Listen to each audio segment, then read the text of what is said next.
Shirkatlar, ya'ni boshqaruv kompaniyalari fuqarolar bilan shartnoma tuzishga majburmi? Bunga ikki xil javob berish mumkin. Fuqarolar, aytaylik, boshqaruv kompaniyani sayladi va yig'ilish bayonnomasi rasmiylashtirdi.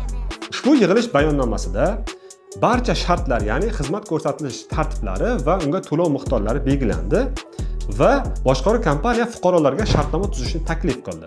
Va mana shunday holatda siz shartnoma tuzishni rad qilgan bo'lsangiz, siz bilan shartnoma tuzish majburiy emas, chunki yig'ilish bayonnomada barcha talab ko'rsatilgan. Mana shu yig'ilish bayonnomaga asosan shirkat sizdan pul talab qilishi yoki undirishi mumkin. Agarda yig'ilish bayonnomasida xizmat turlari va to'lov tartibi belgilangan bo'lmasa, ko'p kvartirali uylarni boshqarish to'g'risidagi qonunning 28-moddasiga ko'ra har bitta fuqaro bilan shartnoma tuzish kerak bo'ladi. Ya'ni shartnomada nimalar ko'rsatilishi belgilab qo'yilgan.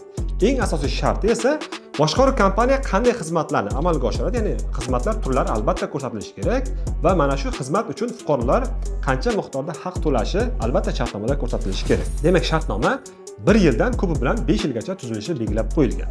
Demak, mana shunday javob berishimiz mumkin.